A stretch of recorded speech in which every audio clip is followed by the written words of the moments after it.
रायजोफोर नैबे भिडिअ'आ गोबां गोनांथार जागोन दसेब्लाबो नायलां सासे गथ' गोमादों जाहैदों आंनाव फोरमायहरबाय थाबाय रिकुवेस्ट खालामबाय सोरबाफोर नुयोब्ला कन्टेक्ट खालाम फट'बो होगोन आं न'खरनि मानसिया मा बुंदों ससेब्लाबो खुलुमबाय आइ आफा रायजो राजाफोर दिनै आंनि फिसाज्लाया गोमानानै दं खानाय सिननानै थांदोंमोन सुखुर हाथायाव बेनिफ्रायनो साइकेल सालायनानै थांनायनिफ्राय गोमादों दै थांनायाव थांदों दा नागिरबाबो मोनाखै मानसिखौ जों बिराद नागिरबाय क'क्राझार टाउन बङाइगाव उफेरा साहा बागान नागिरलाजोब्बाय नागिरबा मोनाखै आइ आफाखौ दा अननानै नोंथांमोना लोगो मोनोबा बायसान्स खिथाहर फन नाम्बार होखादों ओमफ्राय जेरावबो फेसबुकआवबो होदों दा नुबाय बायोबा बायसान्स नुबाय बायोबा अननानै खिथाहर आइ आफा रायजो राजाफोर जोंना गामिया साउथ गुसखोथा दतमा माबा थानाया दतमा गुनरगाव पस्ट अफिसा अननानै सोरबा नुबाय बायदोंबा अननानै खिथाहरदो आइ आफा रायजो राजाफोर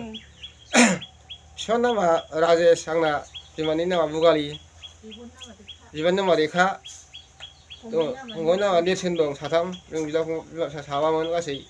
दा नागिरबा मोनासै बिराद दुखु गोनां जों सानफ्रामबो नागिरो नागिराबो रावबो अननानै आइ आफामोना खिथाहरदो बे मानसिना बिसोरनो रायजोफोर दिनै जों जा दुखुआव दं जानाय लोंनाय गैया मोनसेबो नागिरबा मोनाखै दासिमबो नागिरगासिनो दं फालो फालो